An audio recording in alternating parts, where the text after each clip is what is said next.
سلام، من اومدم با ادامه دکولته. فقط قبلش لطفاً سابسکرایب کنید تا گمم نکنید و زنگوله رو هم یادتون نره روشن کنید و یه لایکی هم واسه انرژی ویدیوهای بعدی من بذارید. خب این دکولته ما شد. اومدیم این لایه زیری شد. ما دیروز با هم برش زدیم و دوخت کردیم این ساسوناشو. حالت دکولته رو برش زدم من اینجا و از رو همون خطی که کشیده بودم. و حالا دکولته یه آستری هم میخواد دیگه، همینجوری یه لاک نمیشه. اومدم برعکس پارچه، یعنی پارچه زیریمون روی پارچه بود، حالا برای آسترش از روی چپ پارچه گذاشتم روی همون قبلی، دقیقاً ساسوناشو دوخت کردم، اتو زدم و این میشه آستریش. و از همینجا دور تا دورش رو میدوزیم. پایینش قرار دامن بس بشه این مدل که حالا بعد براتون میذارم. پایینش رو دوخت نمی‌کنیم، بالا رو دوخت می‌کنیم، پهلوها رو هم دوخت نمی‌کنیم و چون که قراره بره داخل درز و فقط بالا رو به یک حالت خیلی خوشگلی دوخت می‌کنیم که دکولتمون به هم نریزه.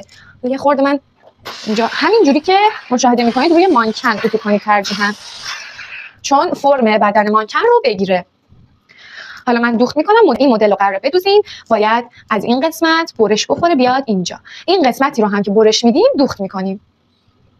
به این صورت ما دور تا دور، به جز پهلوها، دور تا دور این قسمت رو دوخت زدیم.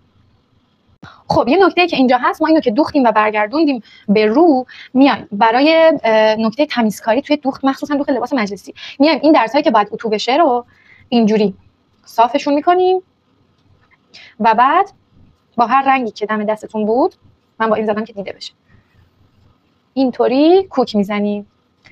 بعد این صاف میشه. اول اتو نکنین، اول این کارو بکنین بعد کوک بزنین. اینطوری صاف میشه و اتوی خیلی تمیزی رو خواهید داشت به این شکل.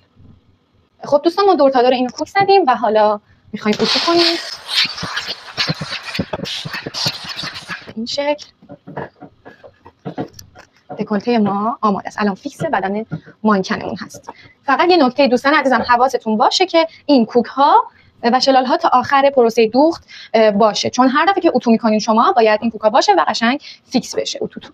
خب این دکولته ما آماده است. شما با همین روش میتونید انواع مختلف دکولته رو بدوزین. اینجاش این مدلی باشه، صاف باشه، اصلا بغل داشته باشه، پهلوهاش پر باشه، یا حالا مدل سینه‌اش بالای سینه‌اش فرق کنه و الی آخر. مرسی که تا اینجا همراه هم بودید. یادتون نره سابسکرایب کنید کانالمو تا گمم نکنید. نکات دوختی خیلی خوبی میذارم، هم دوخت روی مانکن، هم دوخت روی الگو و برش و الگو.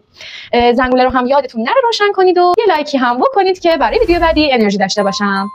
هر سوالی داشتید توی کامنت ها بپرسید در رابطه با درس امروز و ویدیوی امروز، و یا موضوعی اگه ذهنتون رو درگیر کرده و سوال دارید توی کامنت ها بنویسید تا درباره‌اش ویدیو تهیه کنم و آپلود کنم. خدا قوتتون باشه دوستان.